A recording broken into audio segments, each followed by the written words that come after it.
"A phone call for you, Mr. Barrow," Mr. Carson told him, standing at the threshold of his office. Thomas Barrow stopped in the process of carrying through trays and glasses collected from upstairs and the evening before. "Thank you," he nodded, putting down the tray on the hall table. "Do you know who it is? If you pick up the receiver, you will discover it is a call from Cambridge," Carson said, with reluctance. A knot of concern began in Thomas's stomach. He glanced to Mr. Carson, then stepped by him, glancing back to the butler as he put his hand to the earpiece. "Don't make it a regular thing," Carson warned him, then turned, slowly, as if he would very much have preferred to listen. "A regular thing," Thomas scorned. "When did he ever receive a telephone call?" "Professor?" Thomas asked, waiting for the delay that came with such means of communication. Milo explained once that it was actually rather quick, considering the waves had to travel hundreds of miles. Rutherford's New Zealand accent came over the wire, and he listened to the voice, no longer his usual easy-going twang. There was a coldness there, a gruffness, and before Thomas could ask, he knew there was something wrong. "What's the matter, Mr. Barrow?" "I am calling about me Lucina," Rutherford told him, and there was Thomas's first clue. He had never heard of any of the physicists call Milo anything other than Ashby. She's been missing for 2 days." Thomas Barrow listened, while Rutherford passed him on to Chadwick, who detailed Milo's usual pattern of her day, annoyingly detailed, and Thomas grew cross. "Just ... Tell me, Chadwick, what's gone on?" There was a pause, far longer than the electromagnetic delay. "Rutherford, the professor, he had her in his office," Chadwick explained. "He pulled her up on her behavior." "What behavior?" he asked James Chadwick. "Going off to a club, with Blackett. He told Ashby was totally out of order." Thomas Barrow's mind raced. Her family were still at Downton. Jack Prue, with his employer, Mrs. Jameson, and her 2 daughters, Helen and Isabella. Elizabeth, her eldest, was married in London. It was her second daughter, Janet, the mother of Ernest and Milo. Exiles, refugees. Jack had confided to Thomas whether they ever would be able to return. He had helped the family save the whiskey business and moved it to Cork, uniting with a rival in order to survive, but all wondered whether the family would ever be able to return. Jack Prue, butler to the Jamesons. Not his real name. His name probably had characters similar to those in the letter from Keir and Branson, all lines and points over some of the letters. Male servant, not his real profession, either. More nefarious deeds by this man's hands than Thomas could have ever imagined possible. Of course they got on. The Inchikins could not, at least, not yet. Thomas wondered, not for the first time, whether Tom Branson was ever serious about taking up his entail, that is to be the next Lord of Inchikin, as he was entitled, by law. But, as Jack had shrewdly pointed out, he would have crossed the floor, if he had chosen to do that, turned his coat. Thomas looked back to the telephone, and pictured his wife, dear Milo, only 18, in so many ways far more grown up in years. It was his fault, Thomas's, and he knew it. He had gone to see her, at Christmas, put money aside, money to buy her a hand cream, because he had seen how cracked and dry hers had become from the work she did in the Cavendish laboratory. Gone to his brother to see if there was something he could buy for her birthday, and Henry Barrow had given him, a lady's watch that he had discovered in his father's belongings and had got working. All had been going well in December and January, and it had seemed innocent enough, when they had gone off together to one of the brighter clubs, with Patrick Blackett and his 2 other make friends. Where many of the rules of most clubs seemed to be just irrelevant. Milo had been having a great time, and Thomas watched in approval at his wife dancing with so many men and knowing she was absolutely safe. Knowing that not one of them would have the slightest interest in her. Blackett had been there. Someone she knew so very well. It was like an insurance policy. Men who were at the club knew Milo to be a woman, and soon realized she was a woman who nevertheless liked the same lively, upbeat music in their illicit meeting place as they all did. And Milo did like it there, a building just beyond the town hall in the town center. The place made her seem relaxed. And of course, being Milo, She never would dream of speaking about the couplings that were going on, if she had even noticed. In fact, one night, when Thomas had come up, she had sat down halfway through the evening and, with a pencil in one hand, paper under another, continued working on something that must have been on her mind. No one took the slightest interest that she wasn't acting to type. That was Milo's type.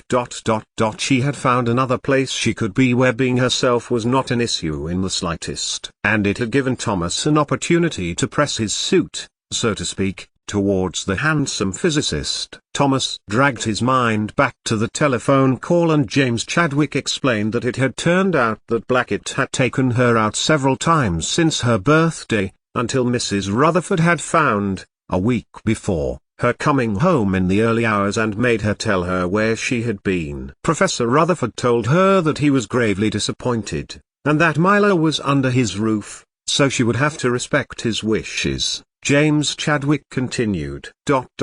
Which she had done. Until Thomas had come to visit, several months ago. Missing? Thomas got to the point. We have done all we can think of, he told Thomas. The police have been called, we have alerted the Vice-Chancellor. The local newspaper is carrying the story. Blackett is devastated, Chadwick added. The professor wanted to know whether Lucina had made any contact with you, or anyone at Downton Abbey, Lord Grantham, for example. Her family? But Thomas was still running the dreadful idea through his mind. And he thought, Milo had been told off. It was her manner to take herself off for a time. Anything, Chadwick? Thomas urged of him, noticing that Chadwick had also referred to Milo by her first name. Anything at all? I'm afraid not. I've been through all her papers, academic letters, he added, as if this was the most important source of clues as to where Milo might be. Behind him, Mr. Carson called, Mr. Barrow, when you have finished, we kindly need you for service. He ignored Carson and continued to listen to Chadwick, then spoke urgently to Milo's supervisor. Nothing? Nothing at all? Clothes, money, belongings? All there, Chadwick told him. It's as if she made to turn up to the Cavendish one morning but never arrived. I thought she may have been unwell, and passed on my best wishes through Rutherford. But when he returned home that evening, May told him that she left that morning to go to the lab as normal. Thomas heard Chadwick's sigh fall from his lungs, and that made his heart lurch. James Chadwick, who he suspected liked Milo beyond that of a colleague and a friend, had just betrayed his fear. We have, of course, involved the police. Although there is nothing that they can tell us so far, so they say. And what about where she went? Was she not with Blackett? My very dear chap, Chadwick told him, Blackett is all very well, but it was the nature of such places he visits. I encourage you understand. Please, I beg you, ask at the Abbey, ask for her. Collect call to Rutherford, or to the Cavendish, I implore you, he added. I will. I am sorry to be the one to tell you this, Mr. Barrow. And the line went dead. Thomas stood with the earpiece with receiver in his hand. She'll come around, Thomas had assured Chadwick, when he had gone to visit Milo at Whitsun. He had arrived at the university, no more imposing as Downton but certainly as hierarchical, to eventually find her absent from the laboratory. She'll have walked back by now, Patrick Blackett had told Thomas, leaning casually against the outer door to the building, and placing his hands on his hips. It was all Thomas had in him to stop himself from taking the man's face in his hand and fiercely kissing his alluring face. Milo had just walked back to the Rutherfords, and Dr. Chadwick had explained that Milo had found a tea shop that played music that she liked on a Friday evening, and had gone there with her work sometimes. Rutherford, concerned about her safety being alone and he being responsible for her, had told Milo that she must not go off to the tea shop on a Friday afternoon again without someone with her, and Chadwick said he was glad to see Barrow, because he might be able to help her see it was the alone part that the professor meant, for his instruction had caused her to remain in her room for days at a time when she was not at the Cavendish, barely passing easy words between Cockcroft, Walton, in fact any of her half-dozen or so colleagues. She will understand when I've spoken to her, Thomas had told the man, as they made their way away from the Cavendish, along a path by the camp and towards the Rutherfords' home. She will. but it's hard to see her like this," Chadwick admitted. And Mrs. Rutherford welcomed in Milo's husband, watching the young woman rushing to him and hugging him to her. They had tea, and Thomas had told Mrs. Rutherford that Milo was going to show him round. The woman had smiled heartily and told him she was pleased to see how happy Milo was, and how happy she was that someone in the world made me Lucina happy. "Come, show me where you like to go," Thomas encouraged her, and she took him to the Lipton's tea shop where a duo of musicians stood and performed near the counter. A light music hall number with a good beat. Thomas was not musical, but could discern what he liked. Milo was smiling and tapping her foot when he ordered tea and sandwiches. It was still light when they left, after the musicians had finished, and Thomas asked her about the club. She would be safe there, and Thomas welcomed the opportunity to kick back a little with men like him. "But if Blackett is there?" Milo asked, in alarm. "Then he's there, you went with me, not him," Thomas told her, and Milo took him back to the Cavendish, letting herself into the laboratory, which was never locked, for Rutherford had told his team, correctly, that all other scientists gave their mucky work a wide berth. As the evening drew on, until night became their mantle, Milo showed Thomas the equipment and tried to explain what each did. "Why are you bothering?" he asked her. "I will never need to understand this." "Because," Milo told him, "the professor says that if we can't explain what we are doing to the woman that cleans the floors, we don't understand it." "Well, I don't understand it," he had told her. "But that's all right." Thomas was still interested, not only because of the handsome face of Milo's colleague, but he was also imagining Ernest amongst the wires and metal plates and generators and pots and glasses of granular or powdered substances. And when Milo showed him a lone light appear in the window of a room across a small, untended lawn, Thomas and his wife went across to the storage building where, in a basement which was a storage area for old furniture, Thomas Barrow found a place he found was much to his taste. At first, he danced with Milo, in her regular work clothes of dark tweed suit and slicked back hair, and she was noticed by another man, and Thomas ceded her company for his dancing partner, a tall, broad-shouldered young man whose blonde hair was flaring out around his neck like a duck's tail, emphasizing his sharp chin and nose and jawbones, pale eyes betraying his own interest in Thomas. Then Milo found a space at the back of the furniture, listening to the soft jazz notes, insulated by many layers of university building, highly unlikely to be arrested even if they were found. And they left in the early hours, the sun coming up, Thomas, having found Milo fast asleep in an ancient chaise. And she seemed cheered. Chadwick, who had made his customary early start at the Cavendish, was, at first, surprised to see Mr. and Mrs. Barrow coming in through the door they used to shift in the pitchblende, but saw her slightly bedraggled state, which she went to fix in the mirror they used for making a cloud chamber. "I am thinking of taking her back to Downton for a short time, to give her a change. The Dowager has written to her grandmother to invite her to stay," Thomas continued. "Can she be spared?" "No," Chadwick admitted, "not on my part." He watched her put back together the electrical plates between which samples under test were placed to determine their radioactive signature. "Is this her concern about her house, her father's house?" Thomas looked at the man sharply. That was the first he'd heard of it. He considered playing in the know, but this was James Chadwick, whose entire emotional relationship as far as Milo was concerned was for her well-being. "If there is, I don't know it," Thomas admitted, stifling a yawn, feeling the bruise that was going to appear on his shoulder from Blondie's gentle biting when they were dancing intimately with one another. Damn, why didn't he know it? He glanced over to Milo. "I have to go," Thomas said, watching as his wife continued to set up the chargeable plates. "Tell her, will you?" "I'll write." Thomas had taken only half a dozen steps when Chadwick called to him, and he smiled at his own guile in the situation. Conceding after an initial rebuff,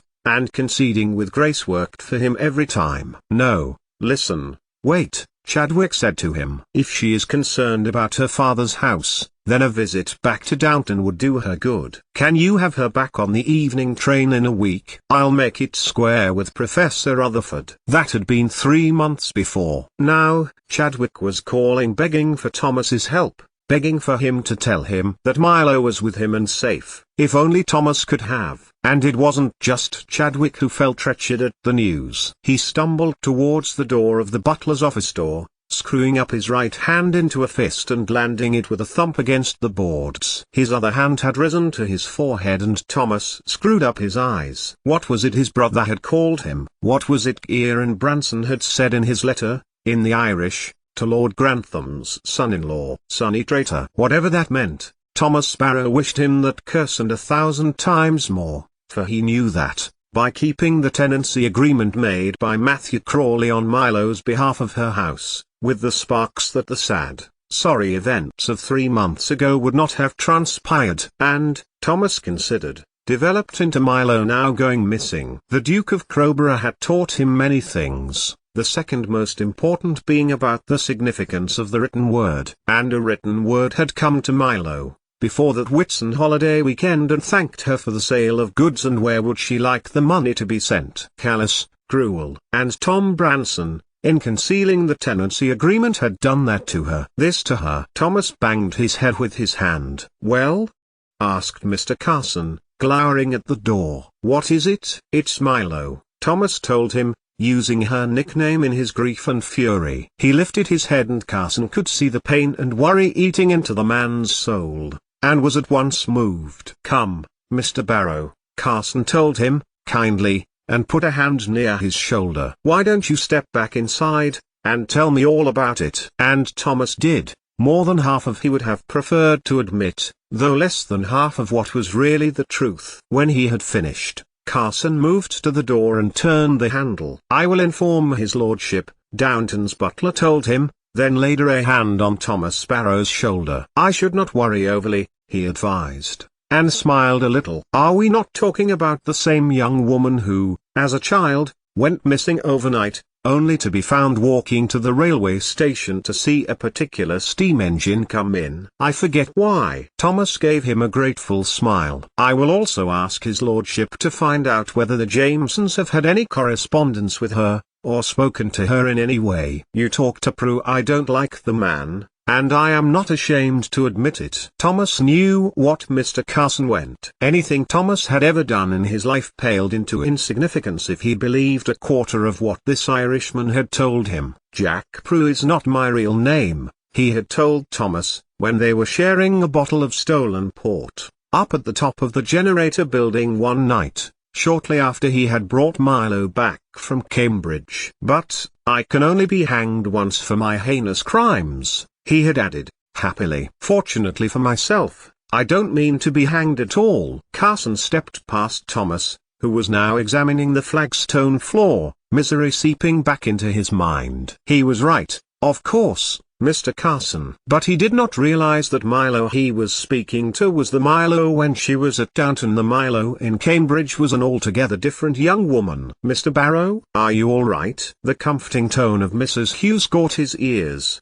and he looked up to see the housekeeper's concerned face. Then, she turned to Charles Carson as Thomas pushed past her, and headed towards the curtains. The butler had paused in his ascent of the stairs. "Do you mean that?"